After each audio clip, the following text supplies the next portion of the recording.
El tema de hoy es la séptima parte, la continuación de lo que estamos tratando sobre el Espíritu Santo. Vamos a seguir con las citas del Espíritu de Profecía de Ellen White, que habla sobre todo esto y que no deja lugar a dudas de que el Espíritu Santo es la tercera persona de la divinidad. Pero a más, ya os disteis cuenta de que no solo estamos presentando este tipo de citas, sino las que además explican la función del Espíritu Santo en nosotros. Por tanto, es conveniente a veces leer algún párrafo un poco extenso para poder concluir y no llegar a falsas conclusiones solo cogiendo una sola frase, que tantas veces sucede para querer alegar todo lo contrario a lo que ella escribe, ¿no? Vamos a ver una vez más cómo precisamente todo lo que ella escribe está en consonancia con la Biblia, y ya sé que para algunos es duro tener que reconocer que su postura es otra, pero bien, si queremos ser sinceros, no hemos de adaptar a Dios a nosotros, sino nosotros a Dios. Vamos a empezar primero con una oración. Padre nuestro, te damos gracias, Señor, porque nos das la oportunidad de volver a seguir con este tema. Sabemos que hablamos poco sobre el Espíritu Santo, deberíamos hablar mucho más. Deberíamos comprender mucho más su labor por nuestra salvación también. Y te queremos pedir que precisamente Él nos ilumine a entender todo lo que tú quieres decirnos, que nos afiancemos claramente en tu palabra, por encima de todo. Ayúdanos a ser sinceros y humildes, y perdona nuestros pecados, Señor, que te lo pedimos todo en el nombre de Jesús. Amén. Quisiera empezar primero con un texto que se halla en el libro de Efesios, capítulo 4 y versículos del 10 al 16. El que descendió es el mismo que también subió por encima de todos los cielos para llenarlo todo. Está haciendo referencia de Jesús. Y él mismo constituyó a unos apóstoles, a otros profetas, a otros evangelistas, a otros pastores y maestros, a fin de perfeccionar a los santos para la obra del ministerio, para la edificación del cuerpo de Cristo. Va dando los dones a distintas personas para que la Iglesia se consolide, no le falte de nada, crezca. Pero mirad qué más continúa diciendo. Hasta que todos lleguemos a la unidad de la fe. Esto es básico. No podemos pretender estar unidos si no tenemos unidad de fe, de criterios, de creencias. Y del conocimiento del Hijo de Dios. Lógicamente encima, además, esto. A un varón perfecto, a la medida de la estatura de la plenitud de Cristo, para que ya no seamos niños fluctuantes, llevados por doquiera de todo viento de doctrina, por estratagema de hombres, que para engañar emplean con astucia las artimañas del error. Se nos advierte, no seamos como niños fluctuantes llevados de aquí para allá, porque hay gente que utiliza la palabra de Dios, tergiversando ciertas cosas para hacernos creer lo que no es correcto y así desunirnos y llevarnos precisamente a todo lo contrario de la unidad y del conocimiento de Dios.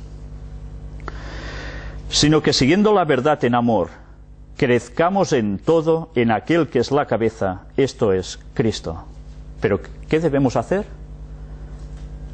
Siguiendo la verdad. Si seguimos el error, no vamos a crecer igual. Eso es evidente por el texto. De quien todo el cuerpo, bien concertado y unido entre sí por todas las coyunturas que se ayudan mutuamente, según la actividad propia de cada miembro, recibe su crecimiento para ir edificándose en amor. Por tanto, mirad si es importante que sepamos lo que creemos y que lo que creamos sea verdaderamente la verdad y no un error. Vamos a apagar las luces porque vamos a seguir mostrando esas citas de Ellen White que hablan precisamente sobre el Espíritu Santo. Si podéis, por favor.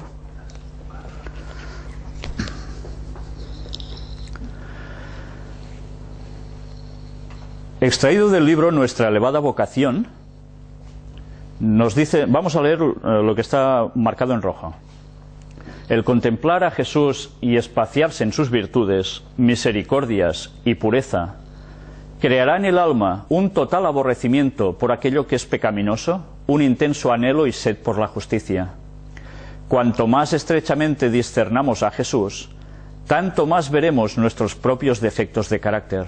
Entonces, confesad estas cosas a Jesús y con verdadera contrición de alma, colaborad con el poder divino, el Espíritu Santo, para alejar aquellas cosas. Nosotros podemos discernir a Jesús, pero hay algo más: contrición de alma, colaborando con el poder divino, el Espíritu Santo.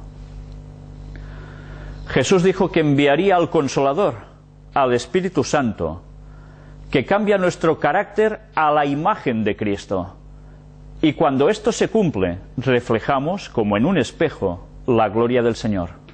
Es decir, que el carácter de aquel que contempla a Jesús es como el suyo, de modo que uno que lo mira ve el propio carácter de Cristo, brillando como en un espejo.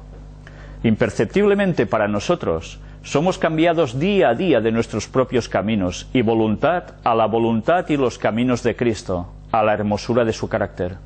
Así crecemos en Cristo e inconscientemente reflejamos su imagen. ¿De qué modo nosotros crecemos en Cristo? ¿Reflejamos su imagen? Pues porque el Consolador, el Espíritu Santo, el cual no es Jesús, hace esta función para que nosotros podamos reflejarlo a Cristo. No podemos confundir términos, las citas son muy claras y se basan en el texto bíblico. La fe en Cristo no es una obra de la naturaleza, sino la obra de Dios en las mentes humanas, hechas en el alma mediante el Espíritu Santo, quien revela a Cristo, así como Cristo revela al Padre. ¿Os dais cuenta de la sucesión? El Espíritu Santo revela a Cristo, nos lo revela, y a su vez, Cristo, ¿a quién vino a revelar? Al Padre. Por tanto, si nosotros aparcamos al Espíritu Santo de este triple juego, de los tres trabajando por nosotros, esto queda cojo. Si sacamos una pata a un trípode, el trípode se cae. No está bien basado, ¿verdad? La fe es la sustancia de las cosas que se esperan, la evidencia de las cosas que no se ven. Con su poder justificador y santificador, está por encima de lo que el hombre llama ciencia. Es la ciencia de las realidades eternas. La ciencia humana a menudo es engañadora y descarriadora, pero esta ciencia celestial nunca descarría. Es tan sencilla que hasta un niño puede comprenderla. Sin embargo, los hombres más eruditos no pueden explicarla. Es inexplicable e inconmensurable y está más allá de toda expresión humana. ¿Sabéis cuántas veces se argumenta de que no podemos entender que hayan tres personas que son Dios y que por tanto algo falla? Como no sabemos explicar eso humanamente, esta ciencia celestial que es verdadera, intentamos razonarlo por nosotros mismos, con nuestras mentes finitas. Como no entendemos, por tanto eso es mentira y lo aparcamos, lo desechamos. Pues no, hemos de ser conscientes de nuestras limitaciones y la ciencia de Dios es la que Él nos dice. Si no podemos llegar a captar más, pues ¿qué vamos a hacer? Somos humanos aún. Algún día entenderemos más, si Dios quiere, cuando todo haya terminado, ¿no? Pero esto quiere decir que no todo somos capaces de captarlo. Somos pecadores. Estamos en esta tierra, 6.000 años sobre nosotros de pecado que han limitado nuestra mente. ¿Qué podemos llegar a esperar comprender de tantas cosas de Dios? Pues gracias que nos ha revelado ya muchas cosas, pero todo a su tiempo. Cristo declaró que después de su ascensión, Él enviaría a su Iglesia como su don máximo al Consolador, quien ocuparía su lugar. Más claro no se puede ser. Este Consolador es el Espíritu Santo, el alma de su vida, la eficacia de su Iglesia, la luz y la vida del mundo. En el don del Espíritu, Jesús le dio al hombre el mayor bien que el cielo podía derramar. Es el Espíritu el que hace efectivo lo que ha sido hecho por el Redentor del mundo, por Jesús. El corazón es hecho puro mediante el Espíritu. Mediante el Espíritu, el creyente llega a ser participante de la naturaleza divina. ¿Qué quiere decir esto? Si nosotros rechazamos al Espíritu Santo como la tercera persona de la divinidad, ¿estamos participando de la naturaleza divina? Pues no. La conclusión es evidente. Cristo ha dado su Espíritu como un poder divino para vencer toda tendencia al mal, heredada o cultivada, y para imprimir su propio carácter sobre la Iglesia. Es el privilegio de cada hijo e hija de Dios tener en ellos la morada del Espíritu. Que cada miembro de la Iglesia se arrodille delante de Dios y ore sinceramente porque se le imparta el Espíritu. Exclamad: Señor, aumenta mi fe, haz que comprenda tu palabra, porque la comprensión de tu palabra proporciona luz. Refréscame mediante tu presencia, llena mi corazón con tu Espíritu. Cuando una persona es llena del Espíritu, cuanto más severamente sea probada, tanto más claramente demostrará que es un representante de Cristo. La paz que mora en el alma se refleja en su rostro. Las palabras y las acciones expresan el amor del Salvador. Renuncia al yo. El nombre de Jesús está escrito en todo lo que dice y lo que hace. Podemos hablar de las bendiciones del Espíritu Santo, pero a menos que nos preparemos para recibirlo, ¿de qué valdrán nuestras obras? Podemos hablar mucho de sus bendiciones, pero si no nos preparamos para recibir al Espíritu Santo, ¿de qué nos va a servir? Nada. Nos estamos esforzando con toda nuestra capacidad para alcanzar la estatura de hombres y mujeres en Cristo. Estamos buscando su plenitud, siempre adelantando hacia la marca establecida para nosotros, la perfección de su carácter. Cuando el pueblo de Dios alcance esta marca, será sellado en sus frentes. Llenos del Espíritu, estarán completos en Cristo, y el ángel anotador declarará: consumado es. ¿Sabéis? Este trozo último que hemos leído, si nos lo leemos rápidamente, nos va a pasar desapercibido un detalle clave de todo. Nosotros, si Dios quiere, deberemos afrontar el momento cuando desde el cielo se oiga la voz que diga: consumado es. Se acabó el tiempo. Cristo va a cambiar sus mantos de sacerdote por los de rey y vendrá a buscarnos, a terminar con este mundo. Pero mirad qué interesante es, cuando está hablando que nosotros, como su pueblo, cuando alcancemos esa marca, será sellado en sus frentes, seremos sellados en nuestras frentes, llenos del Espíritu Santo, estaremos completos en Cristo. Si nosotros estamos rechazando al Espíritu Santo, ¿podremos estar completos en Cristo? ¿Estaremos preparados para que cuando se oiga consumado es, nosotros seamos de los 144.000 que estarán en pie esperando el retorno de Cristo? Mirad si es importante creer correctamente, porque nos estamos jugando la salvación. Porque puede ser que por rechazar este concepto tan importante nos veamos fuera de la eternidad con Dios. Cristo ha prometido el don de su Espíritu a su Iglesia, y la promesa nos pertenece tanto a nosotros como a los primeros discípulos. Pero esta, como otras promesas, también es dada bajo una condición. Hay muchos que creen y profesan pedir el cumplimiento de la promesa del Señor.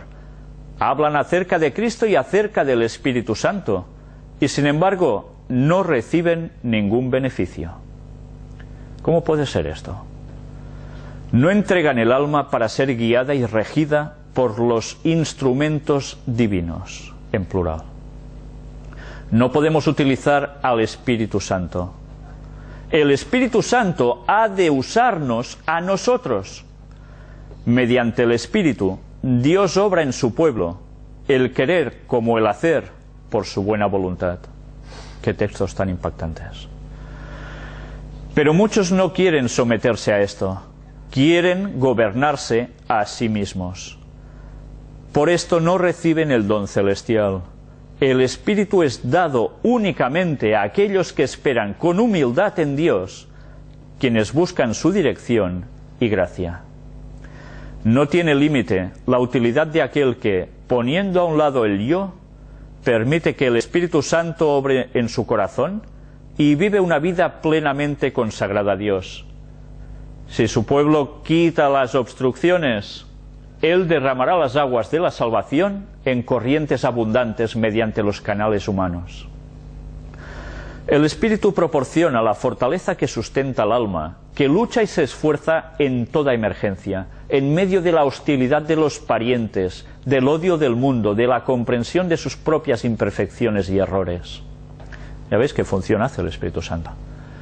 La unión del esfuerzo divino y humano, la estrecha conexión primero, último y siempre con Dios, la fuente de toda fortaleza, esto es absolutamente necesario. A Jesús, quien se vació a sí mismo por la salvación de la humanidad perdida, le fue concedido abundantemente el Espíritu Santo. ¿Os dais cuenta de este texto? A Jesús se le concedió abundantemente el Espíritu Santo. Recordemos que, creo que era en el sexto tema, que estuvimos hablando de que Jesús no hacía nada ni sabía nada si no era a través del Espíritu Santo, porque Él vino como hombre al 100%. Por tanto, si no pudo ni llegar a diferenciar a Satanás cuando le vino en el desierto, tuvo que esperar a que empezasen a notarse sus tentaciones para saber que no provenía de Dios, sino que era Satanás mismo. Aquí tenemos una prueba más de que precisamente Jesús dependía del Espíritu Santo para saber discernir las cosas. Y ahora, antes de continuar con este texto, quiero deciros, ¿recordáis cuando Jesús dice en el libro de Marcos que del día y la hora nadie sabe, ni el Hijo, ni los ángeles, sino solo mi Padre? ¿Por qué dijo esto Jesús? ¿Solo el Padre sabe el momento del retorno de Cristo? ¿Y Jesús, que es Dios, no lo sabe? Él estaba hablando como humano. Si el Espíritu Santo no se lo revelaba, Él no lo sabía. Este tema será más adelante, si Dios quiere, explicado y dado con todos los detalles, porque estamos malinterpretando un texto que nos lleva al mayor de los errores como cristianos. Pero eso va a ser en su momento. Vamos a proseguir ahora con este tema.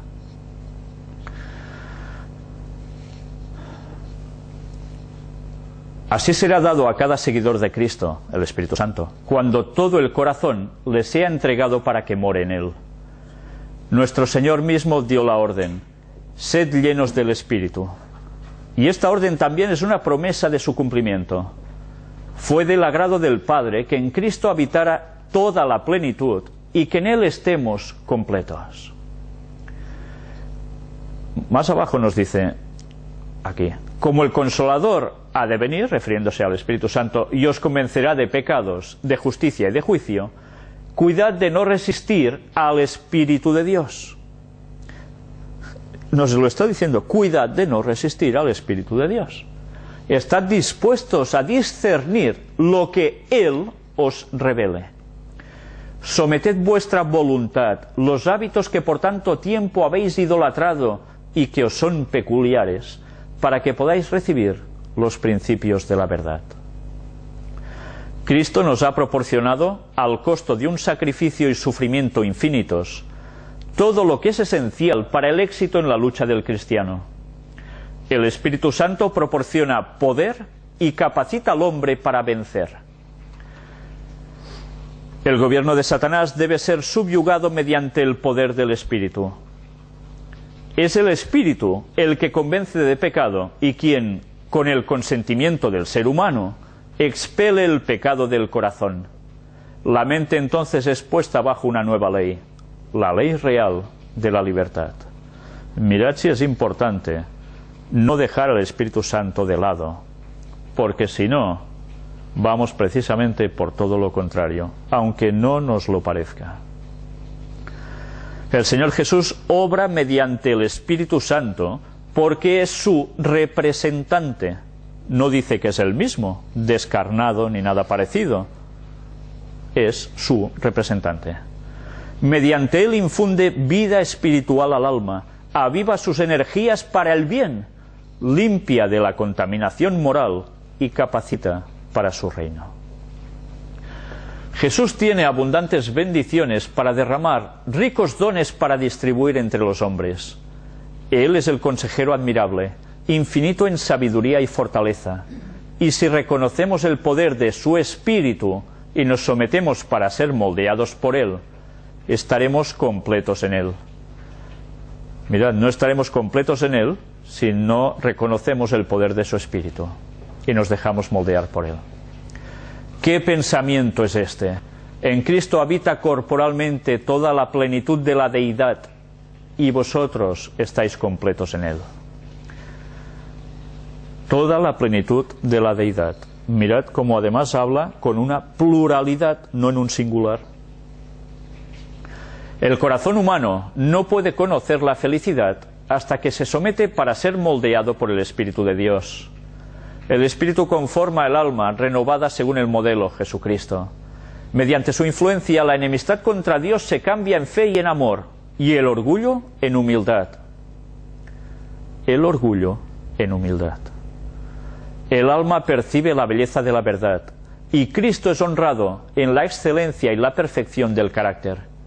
Cuando se efectúan estos cambios, los ángeles rompen en cantos de alabanza, y Dios y Cristo se gozan por las almas que son modeladas según la semejanza divina. Aquí sigue diciéndonos: la voluntad del hombre es agresiva y constantemente se esfuerza por someter todas las cosas a sus designios. Si se alista al lado de Dios y del bien, los frutos del Espíritu aparecerán en la vida, y Dios ha señalado gloria, honra y paz a cada persona que obra el bien. Cuando se permite que Satanás moldee la voluntad, él la utiliza para cumplir sus fines. Estimula las propensiones al mal, despierta las pasiones y las ambiciones impías. Él dice: yo te daré todo este poder, estos honores, riquezas y placeres pecaminosos, pero pone por condición la entrega de la integridad y el embotamiento de la conciencia. Así degrada las facultades humanas y las pone en cautividad para obrar el mal. Pero Dios siempre procura impresionar nuestros corazones con el Espíritu Santo, para que seamos convencidos de pecado, de la justicia y del juicio por venir. Podemos poner nuestra voluntad del lado de la voluntad de Dios, y en su fortaleza y gracia resistir las tentaciones del enemigo. Cuando nos entregamos a las influencias del Espíritu de Dios, nuestra conciencia se hace tierna y sensible, y el pecado que habíamos pasado sin dedicarle mucha atención se torna excesivamente pecaminoso. Dios pide a los hombres que se opongan a los poderes del mal. Él dice: no reine pues el pecado en vuestro cuerpo mortal, para que le obedezcáis en sus concupiscencias, ni tampoco presentéis vuestros miembros al pecado por instrumentos de iniquidad. Antes presentaos a Dios como vivos de los muertos, y vuestros miembros a Dios por instrumentos de justicia, tal como dice el texto en Romanos 6, 12 y 13. En este conflicto de la justicia contra la injusticia, podemos tener éxito únicamente mediante la ayuda divina. Nuestra voluntad finita debe someterse a la voluntad del infinito. La voluntad humana debe unirse a la voluntad divina.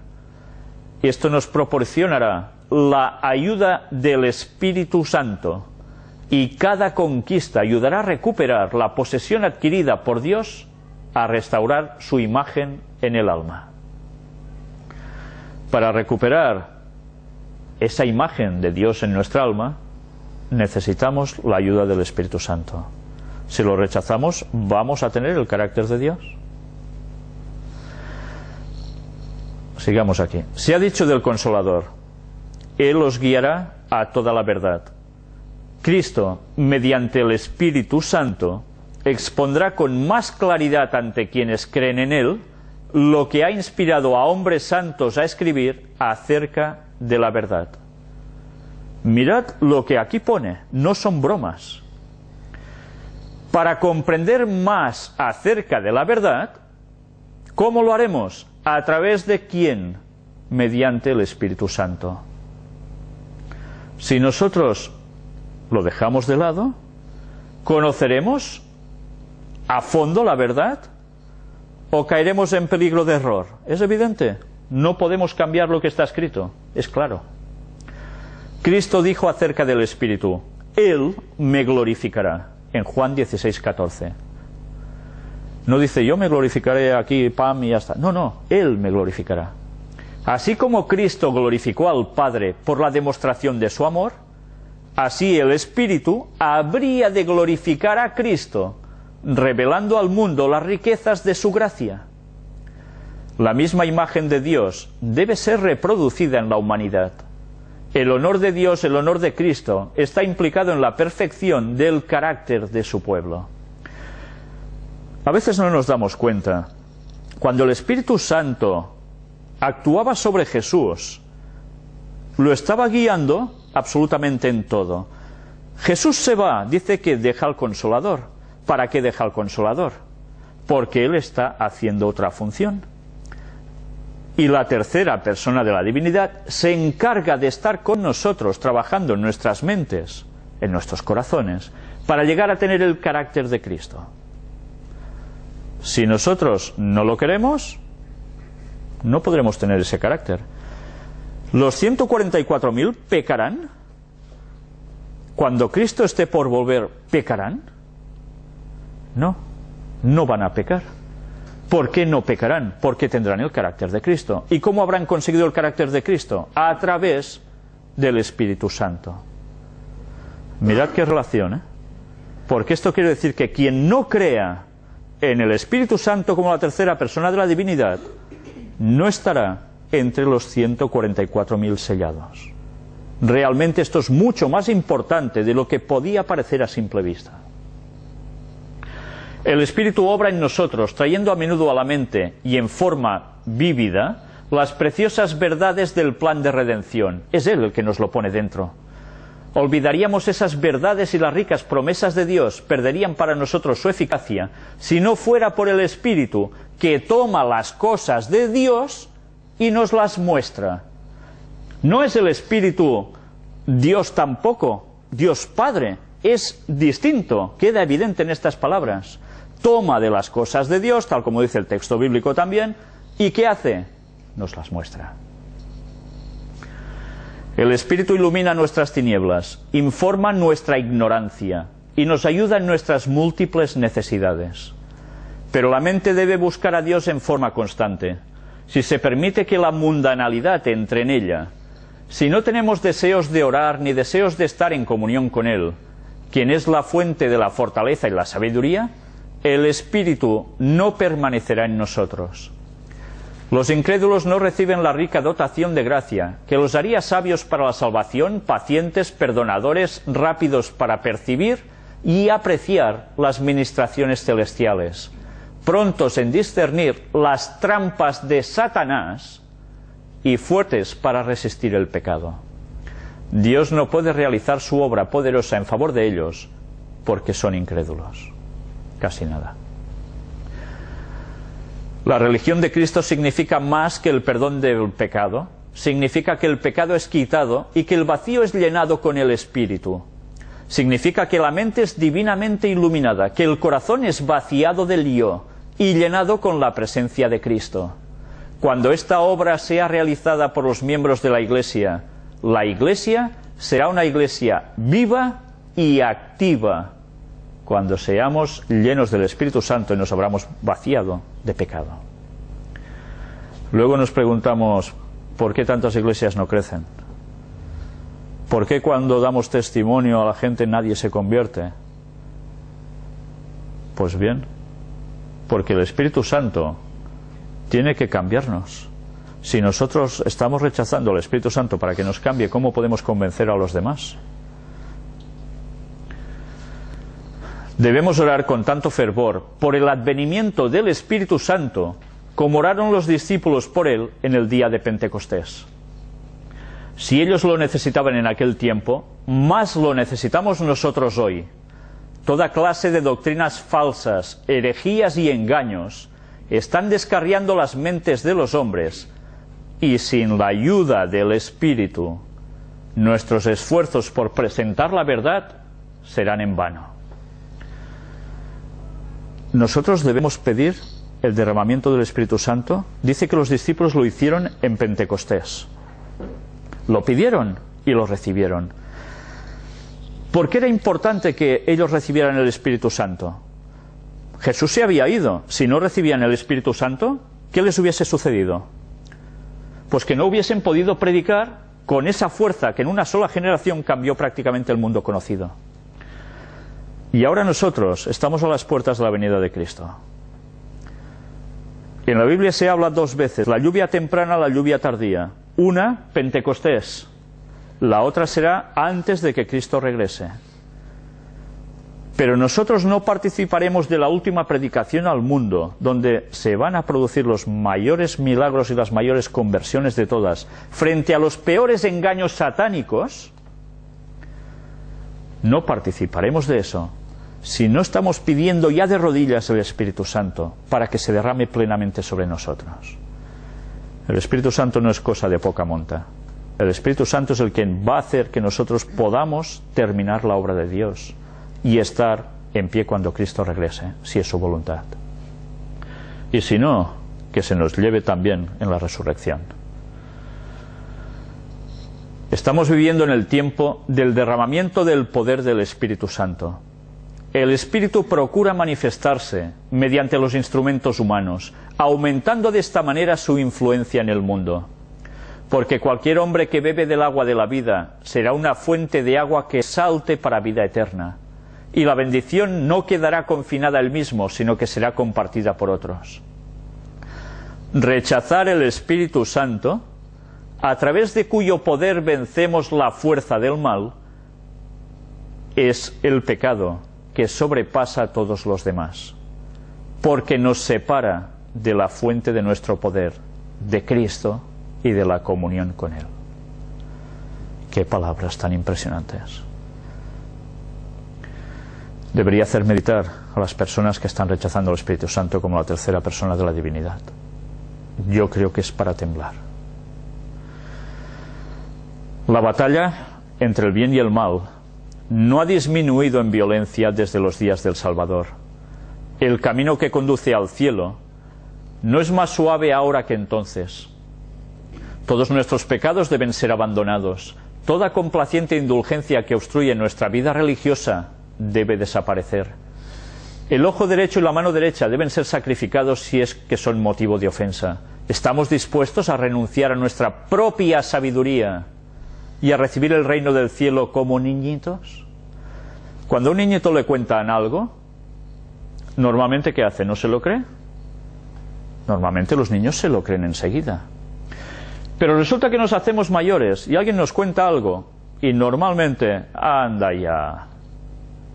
Y no, yo soy muy sabio, lo que dice otra persona, esto no, seguro que no. Con el tema del Espíritu Santo está pasando así. O nos volvemos como niñitos, que cuando se nos enseña algo desde un principio lo aceptamos. Recordad, instruye al niño en su camino, que aun cuando fuere viejo, no se apartará de él, porque eso queda en sus raíces. Si nosotros nos creemos tan superiores, tan listos, tan inteligentes, y rechazamos lo que se nos instruye en la palabra de Dios, ¿qué podemos esperar? La arrogancia no es el mejor sistema para estar en el cielo. ¿Estamos dispuestos a abandonar nuestra justicia propia? ¿Estamos dispuestos a sacrificar la aprobación de los hombres? El precio de la vida eterna es de valor infinito. ¿Estamos dispuestos a recibir la ayuda del Espíritu Santo, a colaborar con Él realizando esfuerzos y sacrificios proporcionales al valor del objeto que debemos alcanzar? El corazón humano puede ser la morada del Espíritu Santo. La paz de Cristo, que sobrepasa todo entendimiento, puede inundar vuestra alma, y el poder transformador de su gracia puede obrar en vuestra vida y prepararos para las mansiones gloriosas. ¿Qué significa esta escena para nosotros? Cuán irreflexivamente hemos leído el relato del bautismo de nuestro Señor, sin comprender que su significado era de la máxima importancia para nosotros y que Cristo fue aceptado por el Padre en lugar del hombre. Cuando Jesús se inclinó en la orilla del Jordán y elevó su petición, la humanidad fue presentada ante el Padre por aquel que había revestido su divinidad con humanidad. Jesús se ofreció a sí mismo, al Padre en lugar del hombre, para que los que se habían separado de Dios debido al pecado pudieran regresar a Dios por los méritos del suplicante divino. La oración de Cristo a favor de la humanidad perdida se abrió camino a través de todas las sombras que Satanás había proyectado entre el hombre y Dios y dejó un claro canal de comunicaciones hasta el mismo trono de la gloria. Se oyó la voz de Dios en respuesta a la petición de Cristo, lo cual le asegura al pecador que su oración hallará cabida en el trono del Padre.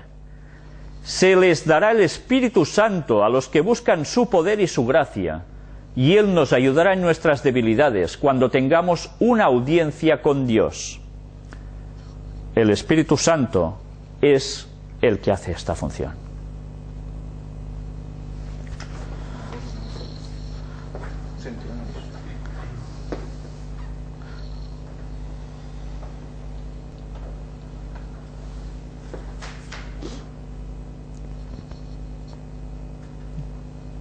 Un momento, que hay un problema técnico.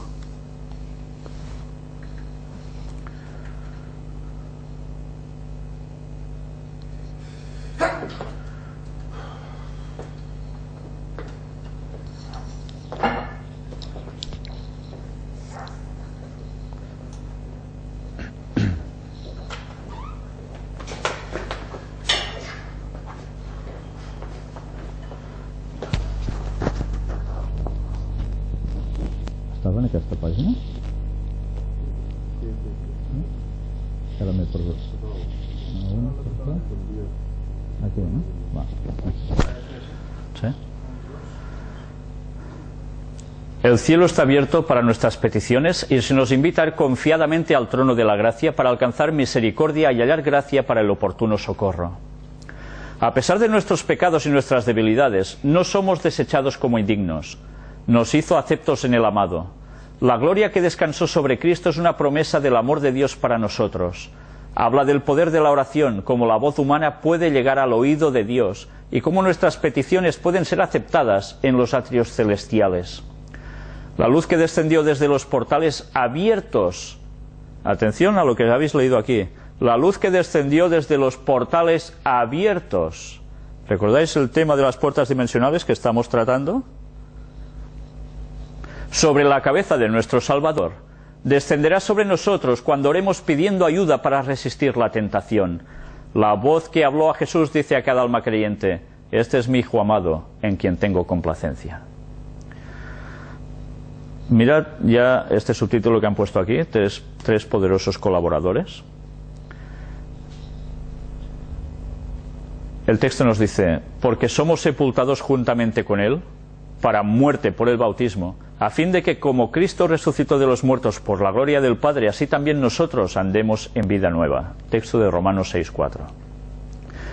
Jesús fue nuestro ejemplo en todas las cosas que atañen a la vida y a la piedad. Fue bautizado en el Jordán, así como deben ser bautizados los que van a Él. Pronto, si Dios quiere, trataremos el estudio bíblico sobre el bautismo, porque también vale la pena ya llegar a este punto. Cristo hizo del bautismo la entrada a su reino espiritual. Los que reciben el rito del bautismo hacen por lo mismo una declaración pública de que han renunciado al mundo y se han convertido en miembros de la familia real, hijos del Rey Celestial. Este es un anuncio público, el bautismo. Los que hagan esto deberán considerar como secundarias todas las cosas mundanales ante sus nuevas relaciones. Públicamente han declarado que no vivirán más en el orgullo y la complacencia propia. Cristo ordena a los que reciben este rito que recuerden que están obligados por un solemne pacto a vivir para el Señor. Deben usar para Él todas las facultades que les han sido confiadas. No vale una entrega a medias, todas. Cuando nos sometemos al solemne rito del bautismo, damos testimonio ante los ángeles y los hombres de que hemos sido purificados de nuestros antiguos pecados y de que en adelante, habiendo muerto para el mundo, buscaremos las cosas de arriba. No olvidemos nuestro voto bautismal. Atención a lo que ahora vais a ver.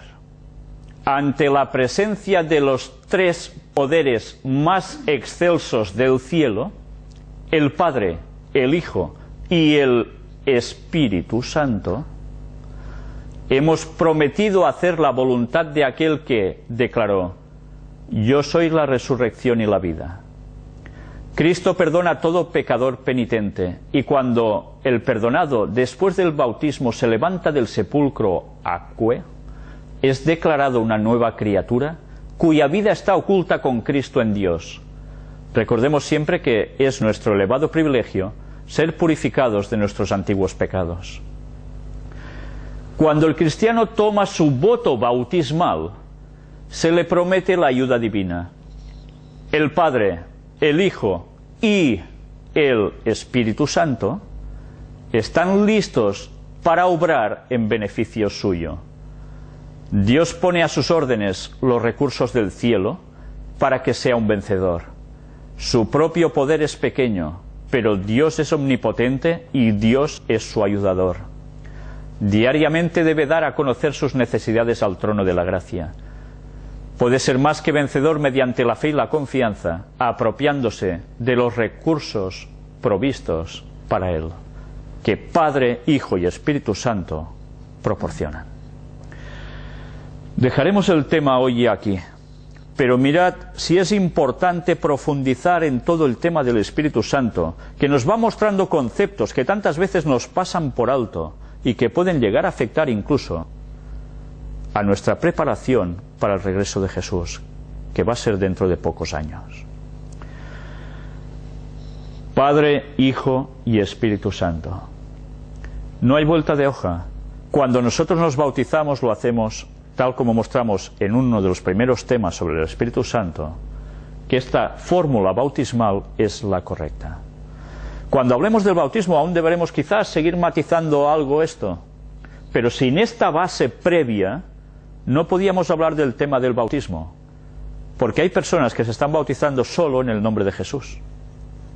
¿Es eso lícito? Ya vimos que no. Pero bien, ya sé que cada uno seguirá pensando lo que quiera pensar, pero la palabra de Dios es clara y concisa. Seamos conscientes de que es Dios el que nos tiene que iluminar y no nosotros a Dios. Pues bien, para concluir, por favor, ¿podéis encender la luz? Vamos a leer un texto que también se encuentra en el libro de los Efesios, capítulo 4 y versículo 30. Y no contristéis al Espíritu Santo de Dios, con el cual fuisteis sellados para el día de la redención. No lo contristemos. Con Él somos sellados para el día de la redención. Sin Él no seremos sellados para este día y nos vamos a perder la salvación. Meditad en estas palabras, por favor, y seamos sinceros con Dios y busquemos la verdad de corazón. No rechacemos al Espíritu Santo, porque nos vamos a quedar fuera de estar con Dios. Que Dios nos ayude precisamente a ello y que nosotros pidamos al Espíritu Santo siempre en nuestras vidas. Amén. Vamos a finalizar el tema con una oración.